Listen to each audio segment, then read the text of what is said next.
But we don't show prep, so so he had no idea. I just barely make it in. I'm sure you can tell, but we don't show prep.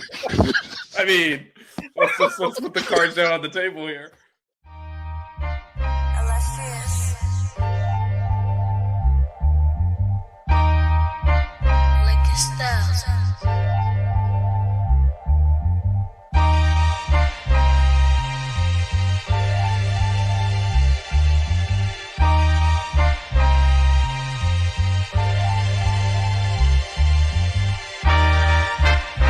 Miami Hurricanes, yeah. You know the name already. It's Mercy, ha ha. It's a 6-ring Kane show. Can't forget the name though. Got Jazz, Blue, Vision, DJ break the game code. Ain't no changing them, ain't no breaking them. Real important live from the Hard Rock Stadium. Ball 14 for the orange and green. We see the 6-ring champs. It's more than a dream. This is life on the field. Beyond 100 yards, a hurricane that's never still put a damage to your squad. The 6-ring Kane show. The 6-ring Kane show. The 6 Rings Kane show. You know.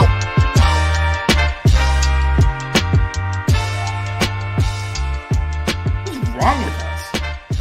Seriously. What's wrong with us? We're Miami Hurricanes fans. Welcome to the 6 Rings Kane Show, a show dedicated to Miami Hurricane sports, featuring the legendary Larry Bluestein, Jazz Santana, Vish, and Danny Gillette. Let's go Canes. Hello, everyone. Welcome back to another 6 Rings Kane Show, joined by Blue and DJ. Guys, how's it going? Doing all right. Good. Long week, but nevertheless, maybe it was best that we convene here on a Wednesday rather than that Monday. Yeah, right. Yeah, I mean, it does allow us to kind of see the playoff bracket. Obviously, thank you both for accommodating my travel schedule back from Dallas. We get the show, and we will be back on schedule next week.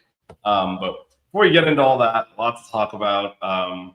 Let's talk about our sponsor, which is 305-800-PAIN. After an accident, every minute counts. With one call to 305-800-PAIN, you get immediate access to trusted doctors and attorneys who guide you step by step. With an A+ rating from the Better Business Bureau, they are a brand you can trust. Much like 5 Reasons Canes, 305-800-PAIN is focused on the local community of Miami-Dade County and South Florida. They'll handle all your accident needs, including car accidents, personal injuries, and related legal matters. So after an accident, be sure to call 305-800-PAIN. The number is the brand, 305-800-PAIN. Después de un accidente, cada minuto cuenta. Con una llamada de 305-800-PAIN, ustedes pueden obtener acceso inmediatamente a doctores y abogados para ayudar con todo el proceso. Con una clasificación de A+ del Better Business Bureau, puede confiar en ellos. 305-800-PAIN tiene mucho en común con los 5 razones Canes. Están enfocados en la comunidad local de Miami-Dade County y el Florida del Sur. Ellos pueden ayudar con todo después de un accidente, incluyendo accidentes de carro, lesiones personales y otras cosas legales o relaciones. Entonces, después de un accidente, llama 305-800-PAIN. El número es el nombre de la marca. 305-800-PAIN. All right, guys, we are in pain down here in South Florida, but yeah. So obviously the Canes fall to SMU in overtime. Blue, DJ, and I kind of did an initial reaction on Sunday morning. So I guess overall, just to open things off here, what were your thoughts on kind of what went wrong for Miami on Saturday? Let's see. It just it seems like the mistakes just keep putting them in a hole. Penalties, just, and I'm over the blame game. I just, want Miami to, start playing a little bit better as far as cutting down on mistakes. Obviously you could take a look at a lot of different plays in that game. I mean, obviously at the time, the key play was the roughing the passer on 4th down. I mean,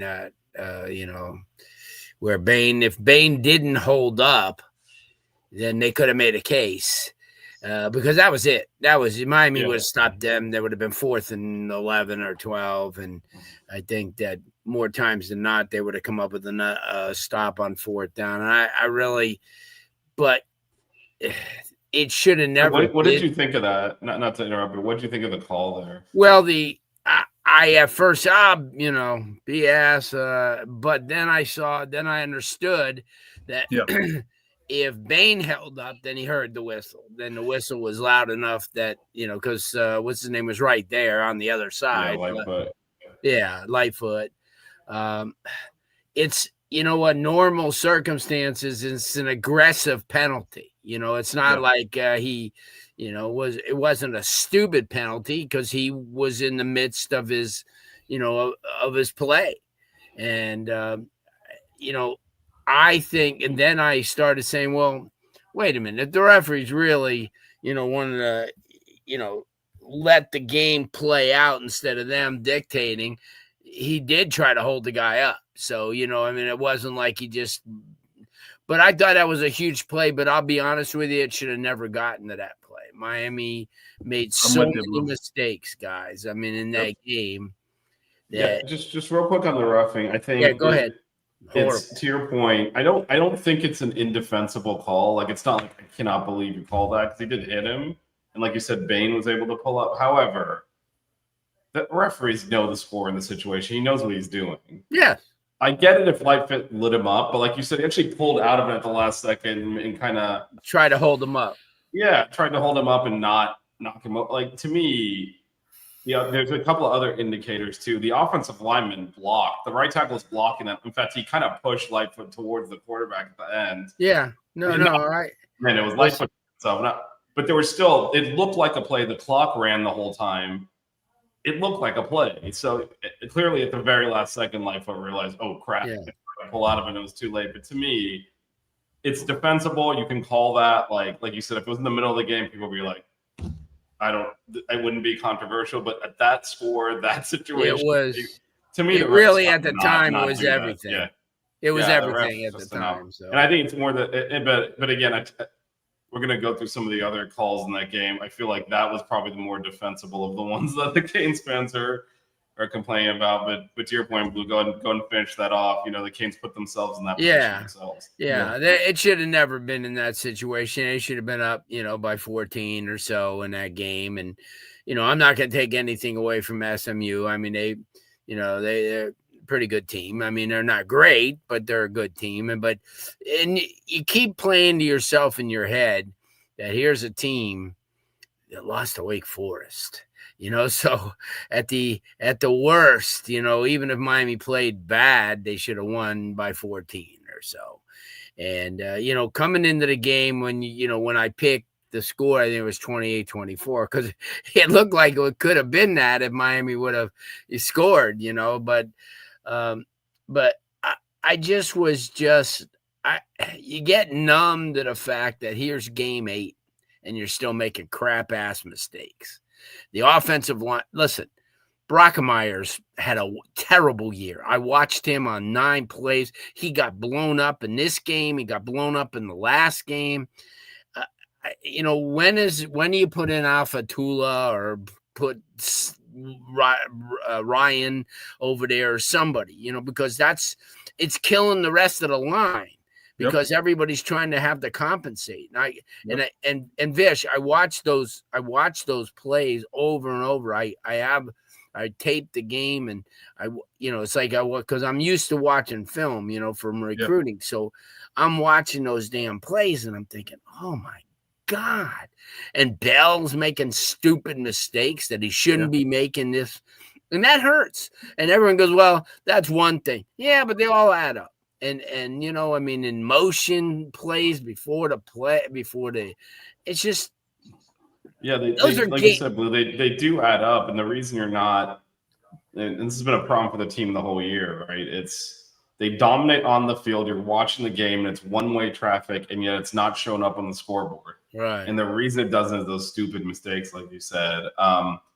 And your point on Brockemeyer, I mean, that if you go back to the Stanford game, watch the failed fourth down short yardage, blown up on that too. It happens pretty regularly in these short yardage, and the Canes have been able to kind of have their right mix run through some tackles and get yards out. But when that doesn't happen, they're failing in short yardage, and often it's right up the middle. Like you said, I think the Canes, they went to that transfer senior portal center maybe one too many times because the last couple of years with Lee and Carpenter, they hit the nail on the head. This time it didn't happen for them. Go ahead, DJ, get in here. Well, and this is something that you and I, Vish, talked about on Sunday, and I kind of wanted to get Blue's thoughts on this and see, what he thinks of this. Mario preaches discipline, Mario preaches accountability, and he preaches clean football. So in terms of the penalties, for example, do you feel like there's a disconnect, Blue, or do you see anything, that indicates to you that there's a disconnect somewhere? Because the penalties have been a problem all year, and they keep saying the right things in the press conference. Oh, we're going to fix this up. We're going to improve. But like you guys both mentioned, it's game 8, and I don't really see this trend stopping. So do you notice anything that could kind of lend itself or give credence to the fact that there's a disconnect on the field? It's the whole thing is when you make mistakes like that, DJ, it really is an at the top type of thing. Yep. It's a coaching problem, because if they continue to make these mistakes and you say you're going to rectify them in practice, that's all you do. I mean, you go over all this, you watch your film, and you go, hey, you see what you just did here? You see what you just did there? See, and that, to me, is almost, I almost think, don't say anything in the goddamn press conference if you're not going to correct it. Just say, hey, listen, we got to work harder. Don't go, hey, I'm going to make sure and that was the one thing that, when I talked to Mario earlier on, when he got here, he just said things like that won't happen under this regime, and they continue to happen. And just one thing will lead to another, and before you know it, Stanford's 7-7 at halftime. And it just doesn't. It doesn't add up. It really doesn't. And I'm not the only one that feels that way. You watch a lot of these guys who are professional analysts and, like Louis Riddick and guys like that talking about, hey, Miami, first 4 games, they were the best team in the country. I would have put them again. But, you say to yourself, but then you look back and they were still making stupid mistakes, because that prevented, if you remember, in the Notre Dame game, they could have gone up 17-7 and may have blown them away if they would have stopped with these stupid, mistakes. But 100%. To answer your question, I think, DJ, it's the problem doesn't, it's sort of like having a cancer. You can't put a Band-Aid over the cancer. You gotta pretty much cure it, and they haven't done that. And I'm sorry, it falls on the coaching. And there's no two ways about it. I mean, and that's why I said, I mean, if you have a center that's making a mistake or getting, you got a couple of other guys that probably need, this is where I say that you got to develop. You get those younger kids in there. I mean, what would be Ryan Rodriguez plays, so just move his ass over to center. He's a prideful guy. He's quick. He's a very intelligent guy. I just think that they get stuck on so much. And, the whole time I kept reminding myself what Dawson was yelling at Gary for, trying to berate Gary for asking Furman for asking the question about, hey, you keep running, tackle to tackle with the same stuff, but you're not going outside. And I will tell you this, the Green Bay Packers run basically the same offense Miami does. I watched it. It's the same offense, but yet they could get guys outside without gaps and this and stuff. And you would think that Dawson, who's been around. And I also went back to the Houston tapes when he was there, and I'm thinking to myself, it's getting old by now, and it's getting almost stupid to keep saying it, but how could he, in his last 2 stops, target the tight end almost 100 times a year? But yet he can't get them involved in this damn game. And because Miami's so predictable with this line from scrimmage run, this tackle to tackle crap, that they're not, to me, they got Malachi in motion.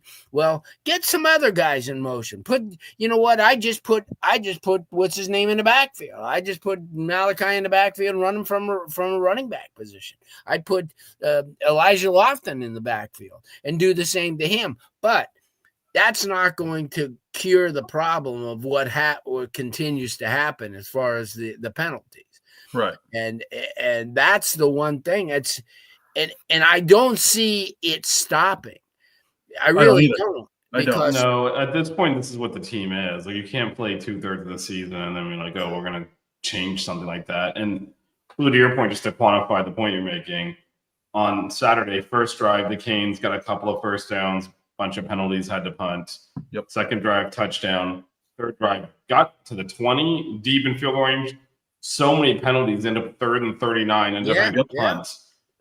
Fourth drive, more was the JoJo, which was probably the biggest play of the game. The one that, as bad as the Canes were playing, they're up 7-0, and Carson Beck hit him in stride for what should have been a touchdown. To get that 2-score margin. Instead, he not only didn't catch it, but he batted the ball to the defender. SMU scores in the next play, and then it's tied again. The other thing, even outside of the overt stuff, like the penalties in particular, that possession that they punted, like that ball gets punted straight into the end zone. Right when he kicked it, I'm like, why'd you kick it that high? There's no way that's coming down. And then the next time, it's a perfect punt, and the goofballs running down the field like Larry, Bo, and Curly down there, just and the ball goes in the end zone, and it's like, how do you knock down that? That's 20, 25 yards you're just throwing away. That's how, when you try to say, like, how will this, because this has been a thing even in those wins, like you said, that they're playing like the best team in the country at the beginning of the year. They still only beat Notre Dame by 3, which might be relevant now because they should have won that game by 3 touchdowns, not by 3. And then we're probably having a different conversation. And, Florida, eventually they pull away, but that was a 6-point game going into the fourth quarter. And if you ask yourself, why are they dominant? If you're watching the game, you're saying this might be the best team in the country. They're moving the ball. The defensive line is cooking. Like, it's hard for the other opponent. SMU didn't get over positive rushing yards until the overtime. And yet, why is it in overtime? It's all these mistake after mistake. It's drop passes. It's stupid penalties. It's lost yardage. Malachi Toney, even, he was great and he had some big punt returns. He let a couple drop that he needed to fair catch on Saturday, and cost, again, those are not really showing up on your stat sheet. But like, how do you have 100 more yards and the game is tied? It's because you just gave them 60 yards on punts by not fielding the ball correctly. Like that's 60 yards. That's a lot of yardage, right? And so it's those little mistakes, like you said. You can point to one thing and say this guy keeps false starting, and that's only 5 or 10 yards. But you do that, then you drop passes. They dropped multiple touchdowns on Saturday. And then, you don't field the punt correctly. You don't down the punt correctly. All of a sudden, it's add up to a lot. And I think that's why these games are even competitive. Because if you if there's no scoreboard when you're just watching that game, you're like, one of these teams doesn't belong on the field. And it just doesn't show up on the scoreboard. It doesn't show up on the scoreboard. It's because of the pre-snap stuff, Vish. That pre-snap stuff. It just, you know what? Get the damn playoff. If it happens during the play, I'll take it, but not before the damn play. And to your point, Blue, whatever it is, and this is something we talked about on Sunday. It's not going to get fixed. Like you said, this is what the team is. It's not going to get fixed in season. In the off season, Look, he's done the big things right. He's fired coordinators. He's moved on from position coaches. This is more. You got to look at the very granular stuff in your program, your game day operations, the things you're doing week in, week out that are causing this. Because it's not as overt as the coordinator stinks. Because they're moving the ball up and down the field. The defense is stopping them. Yeah. These are fundamental mistakes that you got to clean up, but it's not going to happen in the middle of the season. This is who you are now. But I do think, this was the first time we saw Carson Peck kind of visibly just like frustrated after some of these false starts, just like, I cannot believe you guys are still doing this. Like, it's just, but it's too late now, right? I mean, it's too late now, but I do think they're trying to address it in week. I'm sure they're talking about it all week. Stop doing it. It doesn't matter. It's not clicking, whatever it is. No. Oh, and the thing is too, when you take a look at Carson Beck, and here's a guy, has been around, and he pulls a Russell Wilson down on the freaking goal line and double pumps and all. You saw why he double pumped, right? It's a good transition. I mean, they tackled JoJo Trader. Unbelievable that they don't call that. Yeah. He probably should have thrown it anyway, because they would have had to call it because he's lying on the ground. Exactly. But I don't know if you haven't seen it. There's an end zone angle of it that just egregiously shows the defender reach around, just pull him down. That's why Carson Beck was about to cut it loose, because he got inside of him, so it was going to be a pitch and catch touchdown. And then he got yanked down. Of course, there was no call. They decided not to call penalties on SMU on Saturday. So, he probably should have just thrown it there anyway, and then raised his hands like, "Where's the flag?" And maybe he would have gotten it. But that's an egregious missed call. But to your point, then you got to kind of eat it, and he didn't eat the call. And then I guess while we're on officiating so obviously our fans are. I think both things are true. They shouldn't have been in that position. We talked about the roughing the passer and kind of the last offensive play of the game with the no call when JoJo got tackled in the end zone on that third and goal. I would say by far the most egregious one, though, was the last real offensive play that Canes ran in regulation, which was the one where Keelan Marion got by the corner. Carson Beck threw what would have hit him in stride for the game-sealing touchdown, and he just got pulled back so he couldn't get to the ball. They threw the flag, huddled. I have no idea what they talked about, but they picked the flag up. Blue thoughts on that one? I saw that. That was they didn't. No doubt. The refereeing was crap, but to be honest with you, we shouldn't even be talking about it. We could say it in hindsight. Oh, you know what? We could have won by a lot more. But the very fact that here we're talking about JoJo Trader, he's in the damn game. Finally, he's getting, because you have one of your other receivers that are out probably, and they had no choice but to put him in there. And even him making he tried on that one thing. It just ricocheted off of him, and it was picked. So I can't fault. So unfortunate, because he had such a great start to the game. Carson was throwing to him basically on every play. He was getting open. He caught the touchdown, which was a tough catch. Yeah, and it felt like he kind of had it going, and then that should have been his second touchdown, put him over 100 yards, and it would have been, his coming out party. And I think it does, to your point, Blue. I think, those mistakes, those are game losing mistakes, to be honest, but he's a young kid out there.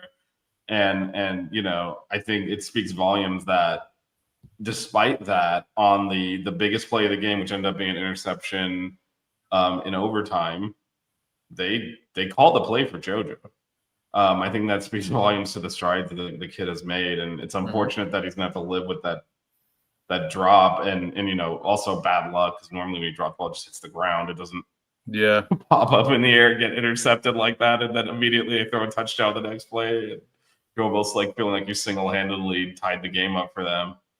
But yeah, overall, it was by far the best he played. So that one play is going to color kind of everything, because it was so important. Go ahead, DJ. I know you got a question as well. Well, I just had a question for Blue, and me and Vish have talked about this on multiple shows, and we even talked a little bit about it last week.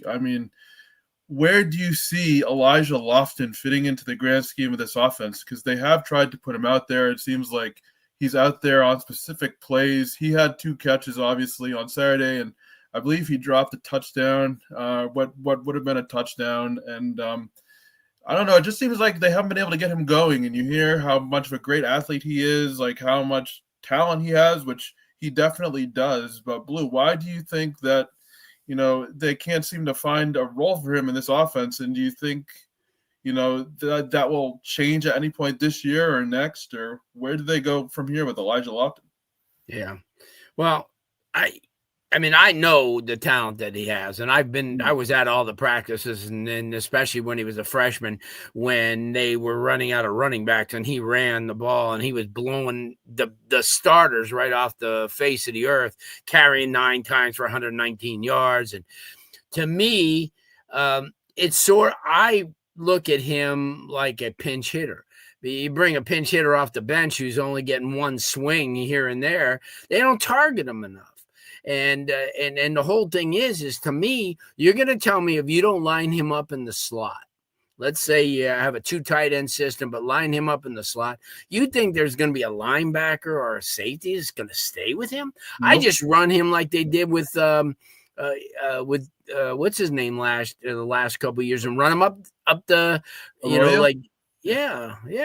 I mean, I just don't see anybody. Let him go long. Let him. Yeah. If nothing else, you're getting the goddamn 6 guys off the damn line. You see, that's the one thing that bothers me the most, because Miami goes into their stupid ass running game, their power running game, and everybody in the on our side knows, and the opposite side. So they're stacking the box. They got 6 guys up. They're walking their safety up.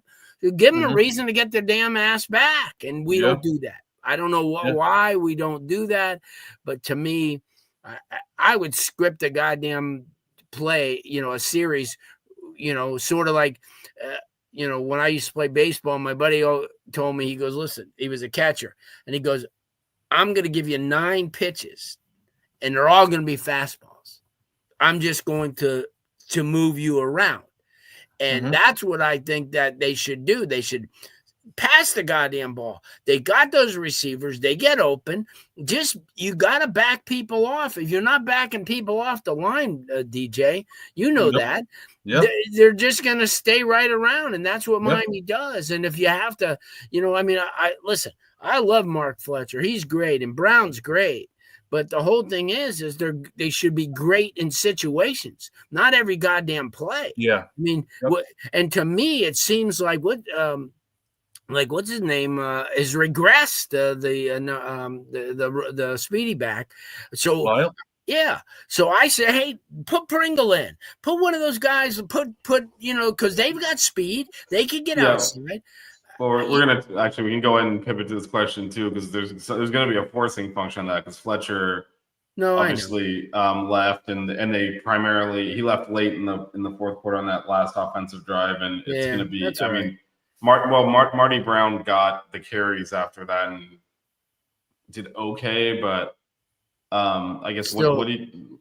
Yeah, he's not. Well, what do you think? So, what do you think? I'll start with you, Blue, and go around the horn on this. I think looks like Fletcher's going to be out this week, if not for longer than that. So, put Wheatley Humphrey in.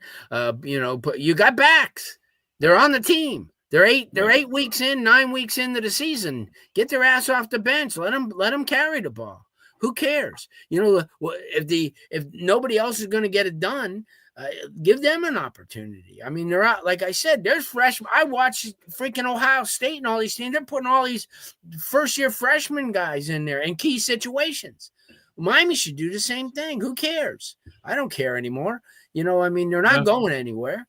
Really, I mean, they're going to go to a bowl game, but they're not going. We'll talk about that in a minute when we kind of look at the playoffs. But that's something we talked about on Sunday. Somebody asked, or somebody said that they should put, fresher bodies or guys on the bench to get some reps at defensive line, for example. And at this point, I think, trying to play some of these younger guys to see what you have for next year and what you can build off of is a smart move and could be very important, So I slightly disagree with that. I think at running back you have to, because I think well, first of all, I am, and this is something that goes back to last year. I understand Lyle is very physically gifted, and in practice, I'm sure he shows it.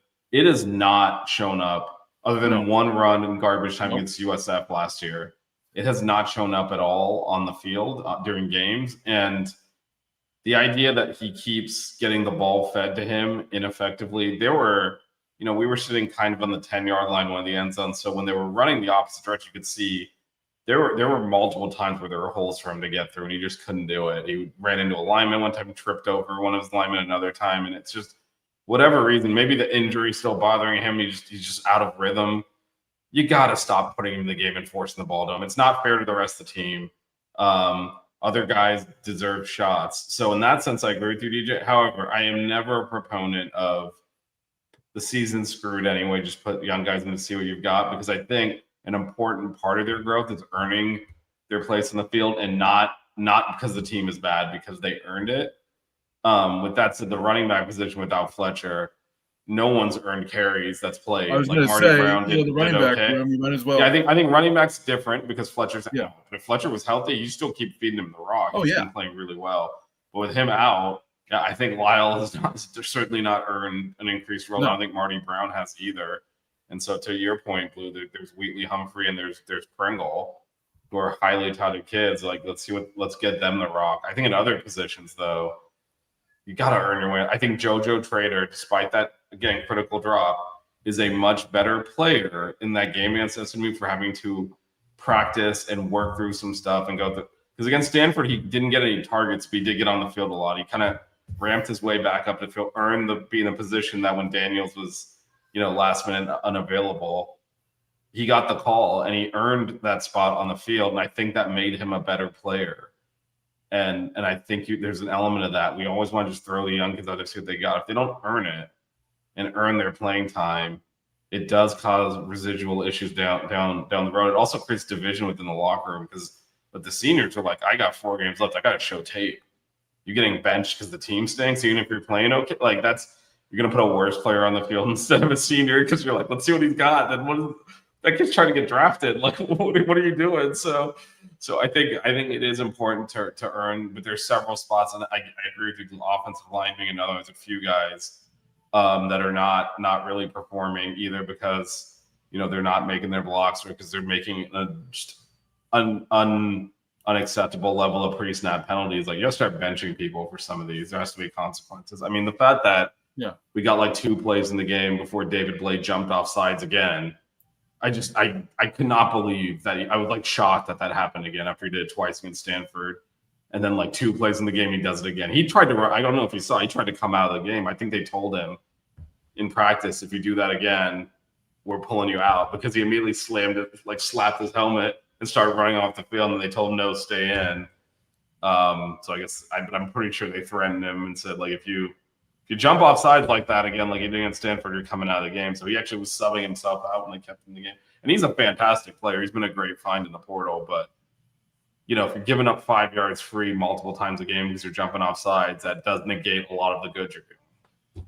And the same thing with the offensive line. Some of these highly touted offensive linemen that block really well, if they false start, pull them out, sub in someone else.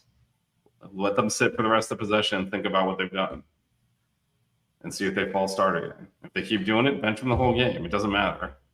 You got to create a culture of accountability, because right now it's just not there. So as they approach these last few games, I'd like to see a little bit more of that. Just, hey, if you screw up, if you drop a pass, that happens. If you keep making penalties, that shouldn't happen, and you got to come out. I think there's a difference there, and it's just like you said, we got to this point now. I'd love to see it too, but I don't think it's going to happen, unfortunately. No, I don't think so either. And it is what it is at this point, right? This is a error-prone, penalty-riddled team, and that's what it is. Which makes no sense to me. It really doesn't. You got to have a disciplinarian head coach. It's just, whatever. That's why I said on Sunday, and I repeat today. It's those. You got to look at how are you doing your substitutions during the game? How are you choosing which running backs go in, which receivers go in? You're right. How are you doing your offensive line rotation? What's the cadence in the huddle? How quickly are you getting the play in? All of those little things you got to look at in the offseason, because the game day operations are horrible. And the actual executed plays are not. And one thing is undercutting the other. That's why this is the most frustrating team I think we've had probably in 15 years. where it's like they show up and they clearly are superior and they can't win. This is not like last year where you could clearly say, like, this defense is terrible. Like, they're hanging in there because you got Cam Ward and the offense could score, but like, Right. And so on balance, they were a good team. They were a 10-win team on balance, but you could clearly get that defense, but that defense is not good. In this case, you're like, both units are good, and they're just so mistake prone that it doesn't matter. Like they just undercut themselves. I don't get it. With that said, pivoting to the next topic, 18th in the college football playoff rankings, which is one of the lower 2-loss teams, despite having the most top 35 wins in the country. One lost by 3 points, the other in overtime. 8 spots below a team. They beat. I'll go to you first, DJ, since Blue and I've been doing a majority of the talking on this show. What are your thoughts on, I guess, the overall college football playoff rankings and where the Canes currently sit? I mean, I do think, 18th is quite low, but at the same time, we kind of knew once that second loss hit, we were kind of like, nah, this isn't going to go well for us. But, I do overall agree with the rankings to some degree. I think that, obviously there's favorites in the SEC and the Big Ten. I'm not sure that I agree with Georgia being a 5 seed or Notre Dame being at 10. But let's just be real here. Notre Dame is the college football playoff committee's darling, and they've always been the postseason darling for the BCS committee. So you knew that they were going to sneak in there somehow. But I'm not surprised at Miami's spot. I mean, we all kind of knew once they hit that second loss that it was going to be an uphill battle. And as a football fan, I'm excited to see some of these matchups. But I tell you, as a Miami fan, I just look and I'm just so disappointed with how the season has gone, and these rankings just are more salt in the wound.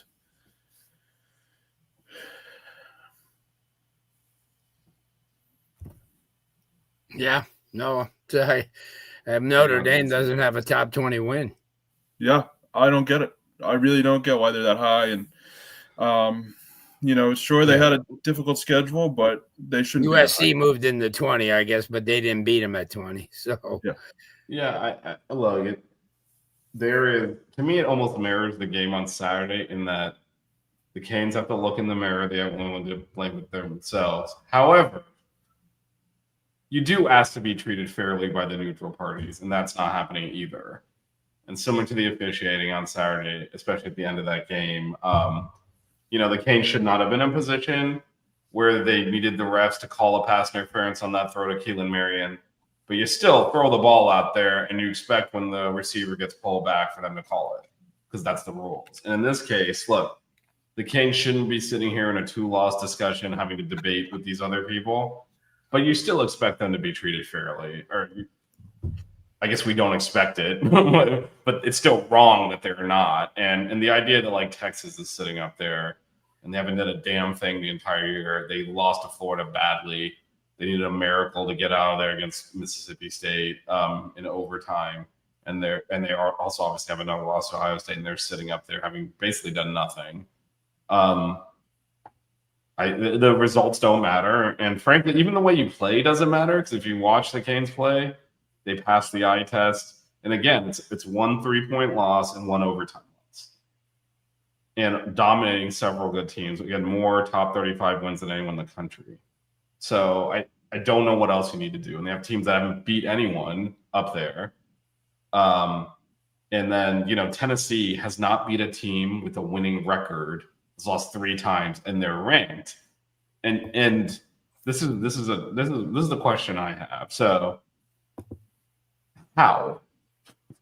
Because if this is actually just in a vacuum, this committee's getting together for the first time and they're going to discuss this, how would you ever think to even rank Tennessee when they've lost 3 times and have no quality wins? Because they're a name brand, and a lot of the committee doesn't watch the games. It's not just that, though. they are being influenced by the polls 100%. Yeah. Like, because in the polls, when you do the preseason ranking, and teams start to lose. They're like, oh, we're going to drop them from 3rd to 7th. Then we're going to drop them or move them back up, and they want to drop them to 12th. But if you were to reset the season right now and do a poll from scratch, it would actually look very different than the actual poll. Because they're still just starting with their baseline of this is the preseason poll and moving teams around based on what happened up or down. They're not. No one every week is going. No one every week is going. Here's the 130 teams in college football. Let me pick the best one. They're taking your previous ranking and kind of, oh, that team lost. Let me move them down. That team won. Let me move them up. Except the playoff committee is not supposed to be doing that. So where did they get some of these teams from and the spots they're in? They have no. Oregon, 0 quality wins. Played one good team. Indiana lost by 10 at home. How are they ranked that high?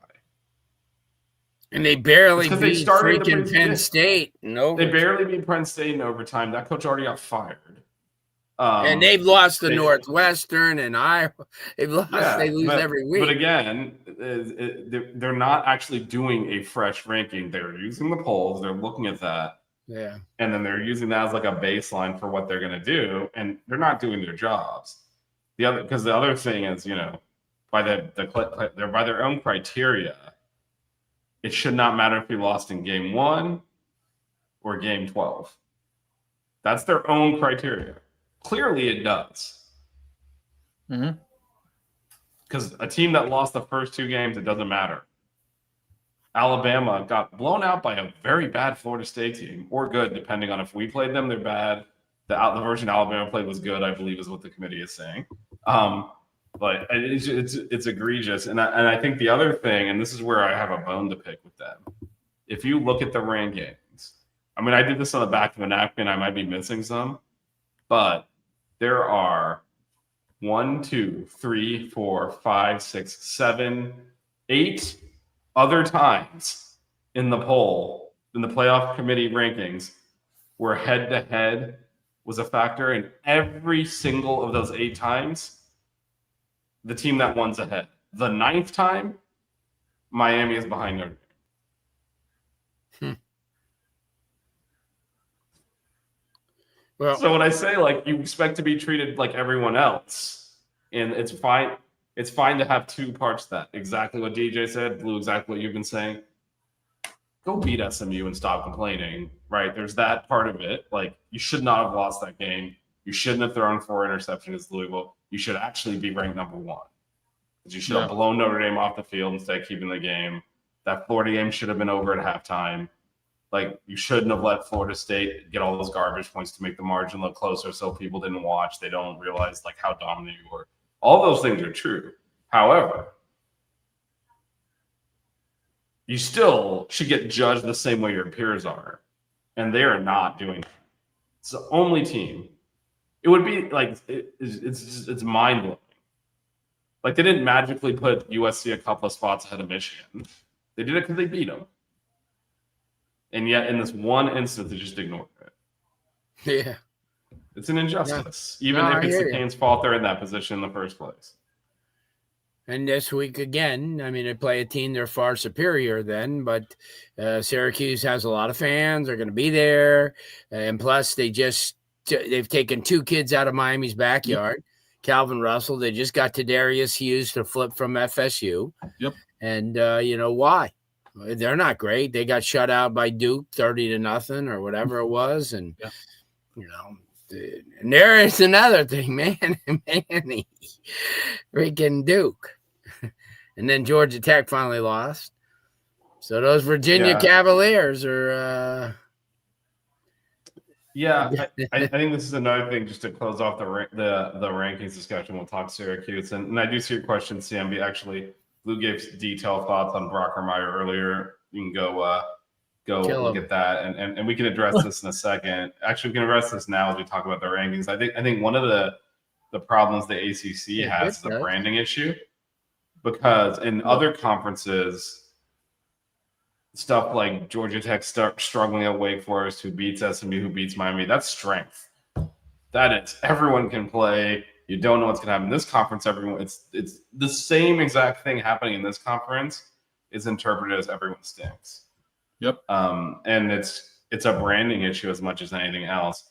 You saw them pack those teams between like 14 and 25 is where they decide to stick all the ACC teams for essentially doing the same thing that the SEC teams have done.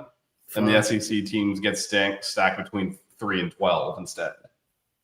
It's a branding issue, and it's there's nothing to really do about it. I mean, what the ACC could do is, improve the quality of their officiating, so that way their best team doesn't lose on the road because the refs blew a bunch of calls. We didn't even get into the fumble at the end of the second half, which they somehow overturned, even though he didn't throw a pass. But I think that the officiating standard is not there, and the conference as a whole looks sophomoric so often that the teams get penalized for it. And Georgia Tech, like I said, Blue finally lost. They dropped all the way to 17. I saw that. They've been waiting for them to lose. That's right. Yeah, exactly. You could always tell.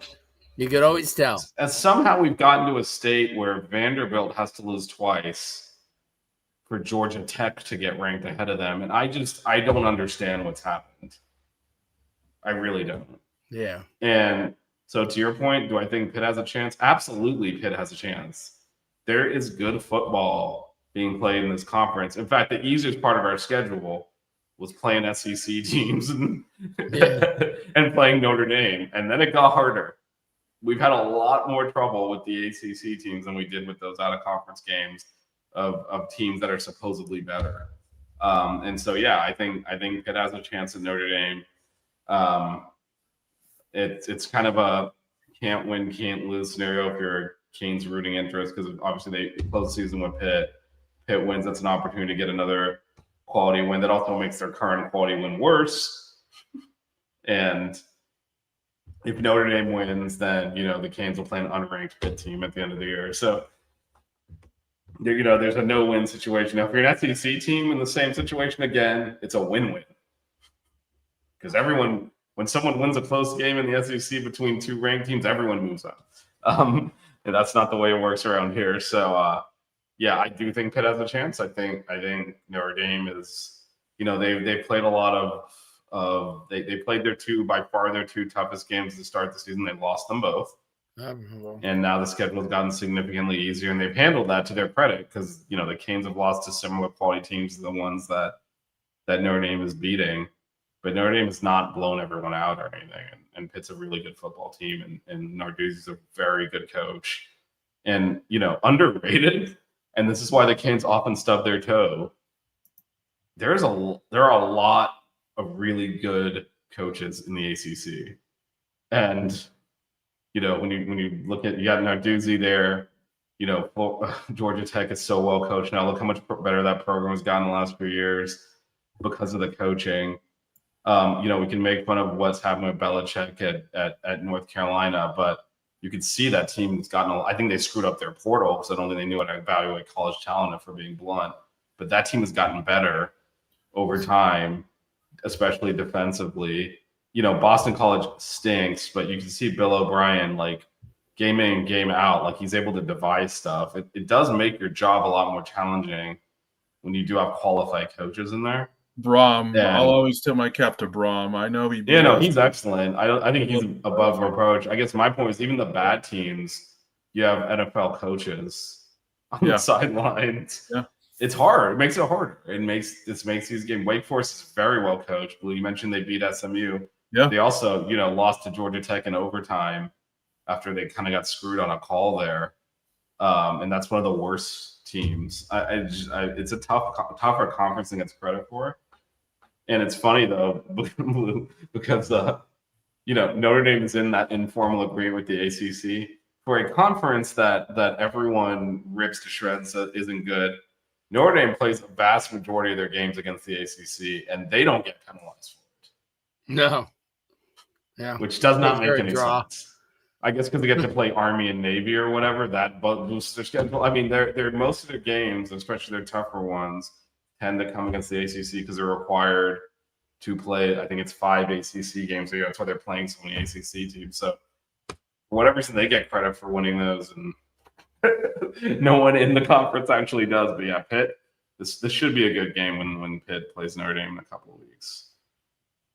Yeah, well, All right. yeah, Pitt's gonna be a Well, tough game for Miami too. So yeah, I know. If look, let's be real. If the Canes get to there, and they're still even in the conversation, even if it's on the edge of it, that's a big win at this point. Because look, between then and now, we'll talk about this week's game right now, which is Syracuse.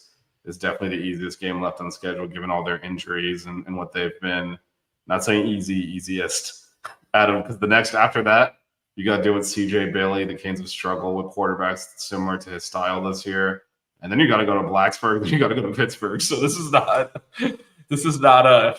I know our fans are complaining a lot about where they're ranked, and I think justifiably, because if you compare them to the teams that are ranked ahead of them, there's no explanation for why they're that low. However, you got to make that valid by winning 4 games, and 3 of them at least are really tough. And this weekend, again, probably the easiest one, but we know what happened last year when these teams met. So this is an interesting one Saturday. What are your thoughts on kind of Syracuse coming in here and what Miami needs to do to kind of, I guess, 2 things, right? Beat Syracuse, but also just stay focused and not get. There's got to be a lot of dejection in that locker room at this point. easier said than done, because if you're still making mistakes, it doesn't matter who you're playing.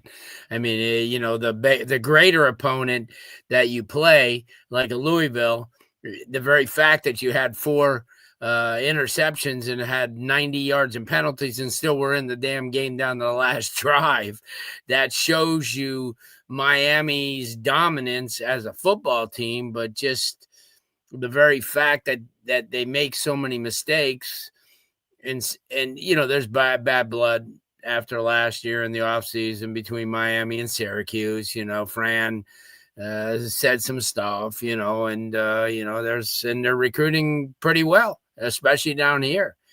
I mean, they took 2 really good kids, plus they have some, but 100% anybody left on Miami's schedule, if it went talent for talent, Miami's will win out.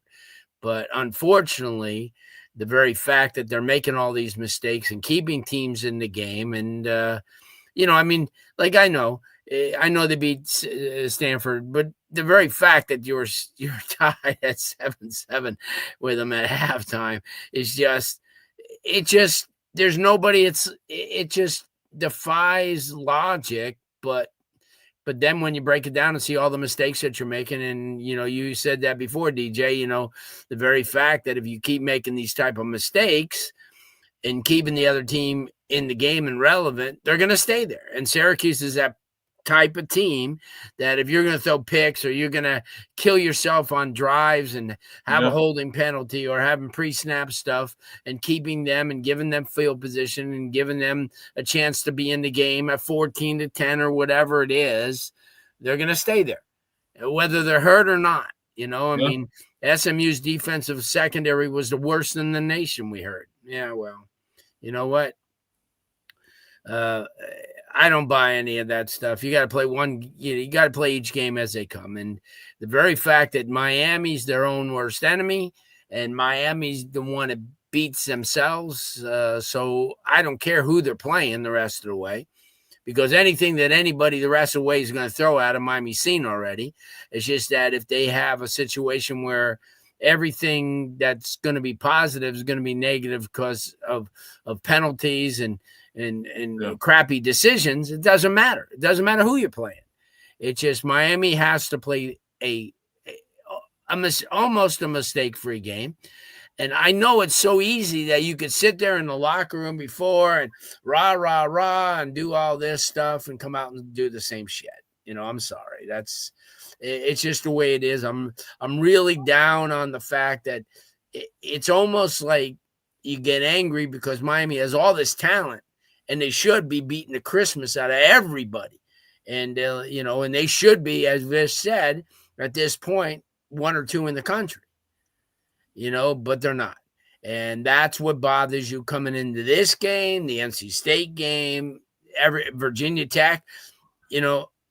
Virginia Tech's not good, but they're going to end up probably now. I thought they'd put that game at 7:30, but they'll probably put it at noon. And, most likely that Virginia Tech game. Yeah, I mean, they gave Louisville a lot this weekend, too. I mean, again, it's still a tough place to play. And look. Yeah. if you're gonna make a bunch of mistakes, you're gonna leave anyone in the game. 100%. And that's what I just said. So it doesn't yeah. really matter who you're playing. It's just you got to take care of your own business, and Miami hasn't. And you could talk about discipline. You could talk about what we're going to do. And like you said, DJ, you could say, oh, we're not going to make these mistakes this week, or we're going to do what. You get out there and you face the music, and you still do. And listen, it's tough to be – I hate being negative about that, because I just – even though I picked 9-3 at the beginning of the year, I just thought that Miami would, they are, be in every game. But the very fact that the Louisville game and SMU should have been wins. It's not like – Yeah, I think that's where I'm at. But I think the frustrating thing is, last year for a majority of the Cal game, Cal was the better team, and you won anyway. Like that, it takes about 5 minutes in each of these games to realize that the Canes should win by 20. Yeah. In every single game this year, it's been that obvious how much better they are, and yet it's just not happening. And in addition to the losses, even the wins have not, maximized the advantage that was there. And it's one of the more frustrating Canes teams to watch. Like, regardless of whether you thought they'd win 7 games or go undefeated or whatever, not make a bowl game, wherever you were on that kind of prediction spectrum, certainly you're always going to be disappointed when they show up on the field on Saturday and are clearly the better team, clearly able to move the ball, clearly able to stop the other team, and just self-inflicted wounds just kill everything. And just have to keep overcoming them to try and gut wins out that shouldn't even be close. I think that's why this team is so frustrating. And Blue, to your point, Syracuse is bad. They, they don't really have a quarterback because Angeli got injured, so they're kind of just trying to piece stuff together. It's not really working. However, that doesn't matter if anyone's even on the field for the other team if you false start. So the opponent doesn't matter when you're moving before the snap, and that's something that the Canes do frequently. If David Blay or whoever on defensive line is going to jump off sides, it doesn't matter if the left tackle across from you is good or not. If you jumped off sides, it's still 5 yards, and I think that this could be a game because of that. That's kind of been the pattern. You'd be seeing every member of the media from Miami who went to Syracuse at that game that you haven't seen at any games. The Steve Goldsteins and Jeff DeForest, all those guys that went to Syracuse. But whatever it is, like you said, it doesn't matter to the opponent. I don't really care who's on the other side. Miami's just take care of business, and I just hope that Mario and them, but like I said, I'm at the point where I just hope they win. That's just the whole thing. And as much as we're gonna react to the playoff rankings, not just this week, but every week. This is not like last year where you lost the last game and now you're just totally at the mercy of them. You got 4 wins you have to have, and in doing so, you can influence the committee. There's several of the teams in front of the Canes are gonna play each other. There will be losses. Teams will drop out of there. You got to take care of your business and probably do so emphatically. If they start, they've shown just to be clear, they've shown no indication they're able to do this.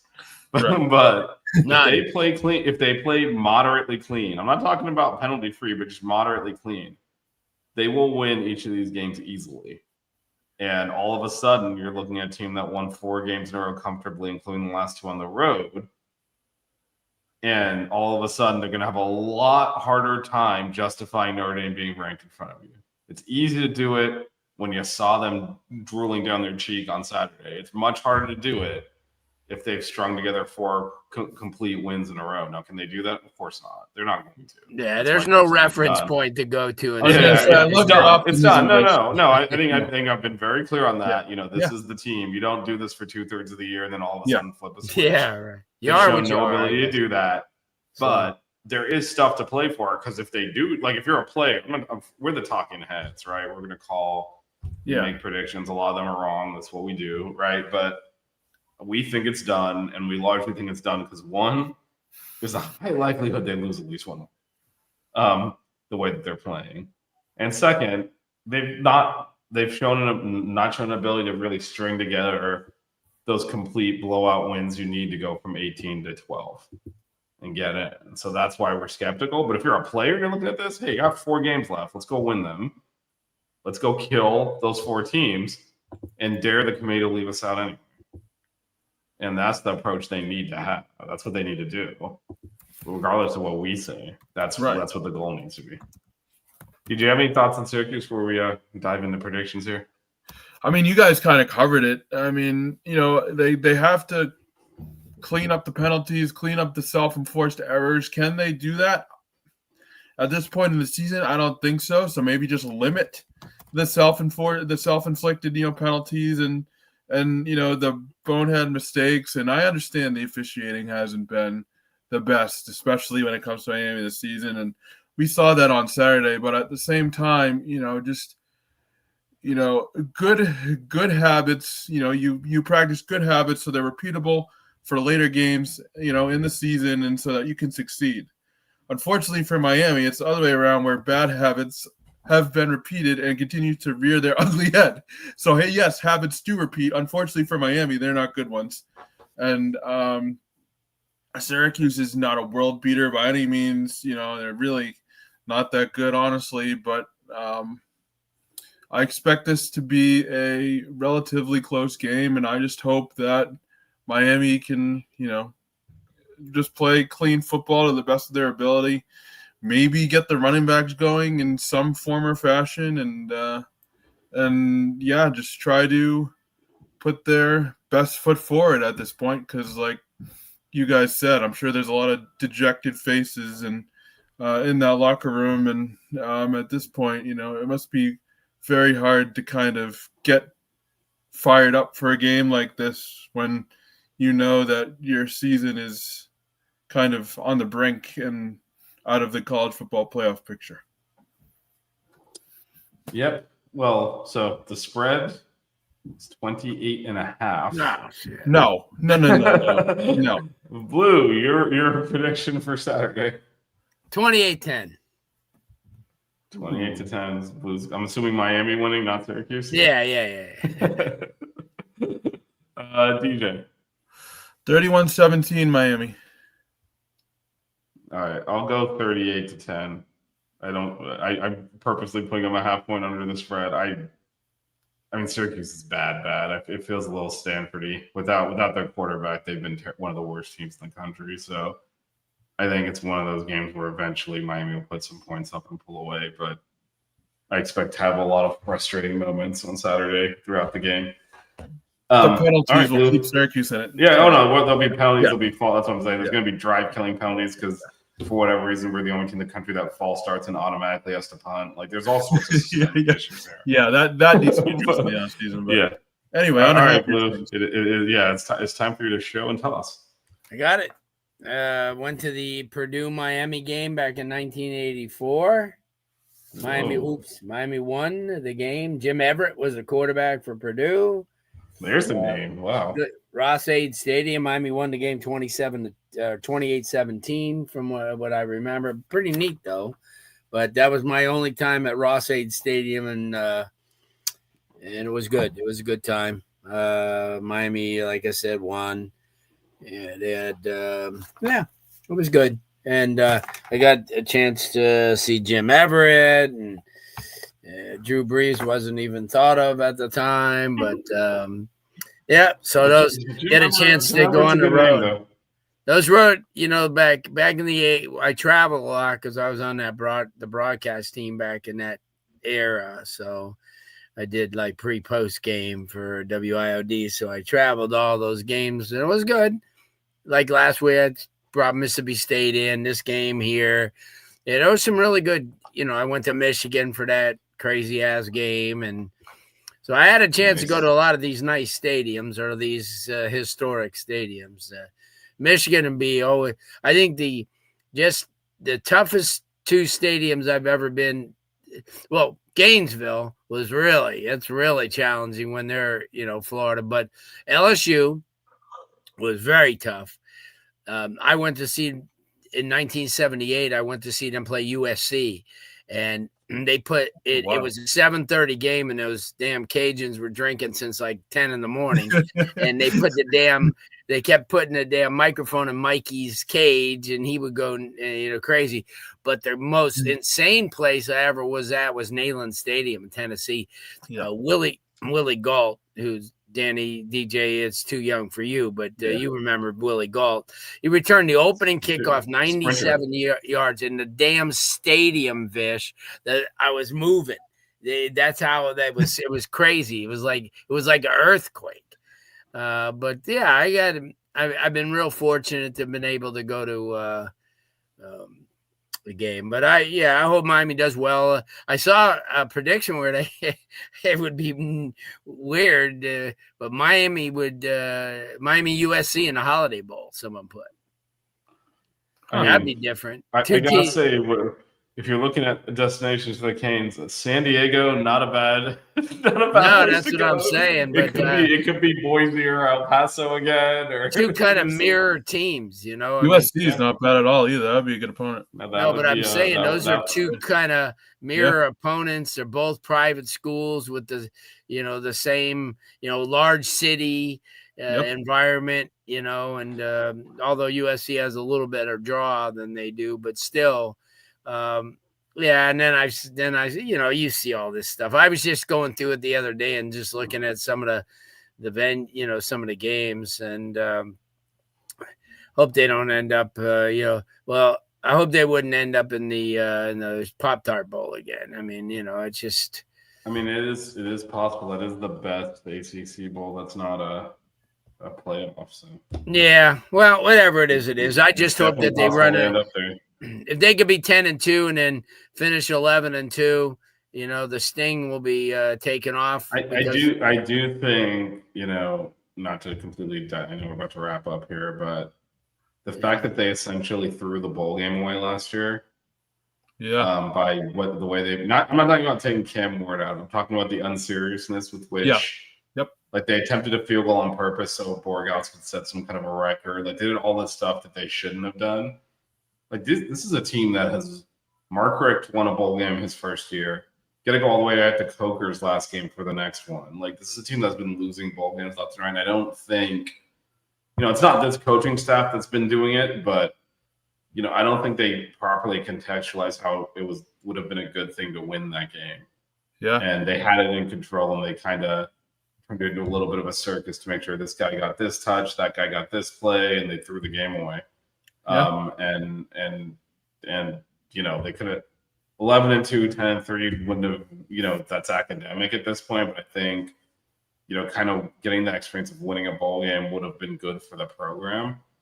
And that's still a goal for this year. These guys got to stop opting out too, of playing, I think both teams, whoever they play, like half the players won't be there, and that's just what it is. But even with that, the Canes had that game under control in the second half, and they could have chose to mess around quite a bit and frankly do things they wouldn't do if they had prioritized winning, and they lost. I agree. So I think that this year, if in a similar situation, they need to understand it is important to win. Winning games matters, and it always will matter. And always winning matters, regardless of who's on the field and how many players opt out. And winning these 4 games matter. Like I don't think they're going to lose out or anything, but losing a game or two and going 8 wins versus 10 wins is a huge difference.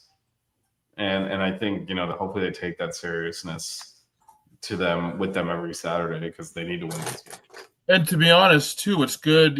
Say players do opt out. It's good to get the younger guys that game experience and those, those reps as well, because it kind of translates well into the off season and into next season as well. But if you were in the playoffs, that wouldn't happen. So that I know. No, I guess my overall point, I think, is where DJ is as well. Like, look, you've blown it. Yep. The season is not gonna be anything other than disappointing. You had a top 4 or 5 roster and actually played like it a majority of the games and somehow lost twice out of 8. Not even know the season yet. It's just nothing like last year, even though last year's record is the best they can hope for. but this team is still significantly better than last year's, and for them to be in this position is a huge disappointment, and it's never not going to be. However, you got to make the best out of a bad situation, win these 4 games and win the bowl game. That's the best you can do. You need to do it. Yeah, and just also the program culture issues and all of that manifests when you don't do that. So I agree. Yeah. All right. Well, it's back on schedule next week. Actually, we have a lot of stuff coming up this weekend. So it is homecoming. My co-host Matt for Buckets is in town. We're going to be doing a show live from the team store on Sunday afternoon. Oh, wow. I believe 2 p.m. We're just ironing out the exact time. That's what I believe it will be. So we'll be live from the team store. Before that, though, on Sunday morning, DJ and I will be talking about the Syracuse game. And boy, if this is a loss, it's going to be an ugly show. They lose to whoever the hell Syracuse is putting on the field on Saturday. Like, that is not going to go over well with anyone. So. I may call in sick next Monday if that's DJ, you know what? I got a note. I got a teacher's note already. So let's just to summarize, Lou simultaneously said these players got to stop that thing out of these bowl games. But then when it gets tough, man, you're just stop yourself. Hey, I don't know, bro. I'm DJ and I do not opt out, so we will definitely be here Sunday. We're hurting. Make no mistake, we're hurting. Yeah, I gotta go do a high school preview show coming up now. So, all right. Go ahead and take care. All right, guys. Here real quick. See you, Blue. We'll see you next week. All right, thanks. Yeah, see you, Blue. All right, just real quick, to a couple more things coming up on the network. Actually, there's doubleheader at the Watt tomorrow. The women are playing at 11. The men are playing at 7. So if you have a chance, get out there and support basketball. Both teams won on Monday, and then like I said. DJ, it's become the DJ and Vish show again. Our show is Sunday morning. And Sunday afternoon, we have Buckets live from the team store. Monday, we'll have 6 Ring Canes. And yeah, I'm sure we'll have a midweek Buckets as well as basketball in full swing. And football tries to salvage something here.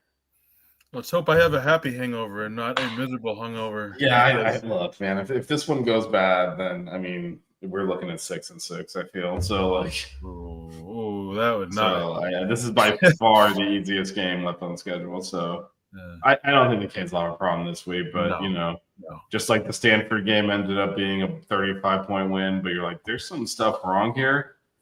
You could have a situation like that, but I don't think Syracuse is any better than Stanford is. All right, DJ. I'm worried about North Carolina State, honestly, but. No, that's why I said this is kind of it. North Carolina State or Pitt. You can flip a coin. Yeah. The best team the Canes have left. Blacksburg is the hardest place they have to play. Yep. So you got those 3 in a row to end the season. So not easy. Look, this has got to be a comfortable win to set up some momentum for the last game. They're going to be tough. Yep. But DJ and I will be there as for the rest of the 6 Rings Canes crew to cover this and on into the offseason as usual. DJ, thanks for joining me. We'll be back again regular scheduled time Monday, but between then and now, DJ and I'll do the after show on Sunday morning, and we will, of course, have Buckets from the team store on Sunday afternoon. DJ, thanks for sticking with me for round number 2 this week of this loss. Hopefully we can turn the page and talk about some wins next week. I hope so, man. I really hope so, or else I might have to write my own sick note over these next couple games. So we'll see. Wow, it's good. We're gonna go back to me talking to camera by myself. That's not good for anyone. All right. Anyway, thanks everyone for joining. Real quick before we go, shout out to my co-host for Formula One, Evan, in the chat. What's up, Evan? On big race this week in Sao Paulo. We'll be covering that next Wednesday. While I'm advertising stuff in the notes. Actually, at this time, I still have the time slot for this. So we covered we previewed this race last week because there was a week off this week at F1, so it all added up numbers wise. But I did steal our time slot. So if you tune in next week at this time, Evan and I will be talking F1. Anyway, thanks everyone for joining us, and as always, go Canes. Go Canes.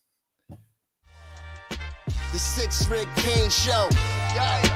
The 6 Rig Cane Show. Yeah. The 6 Rings Cane Show. You know.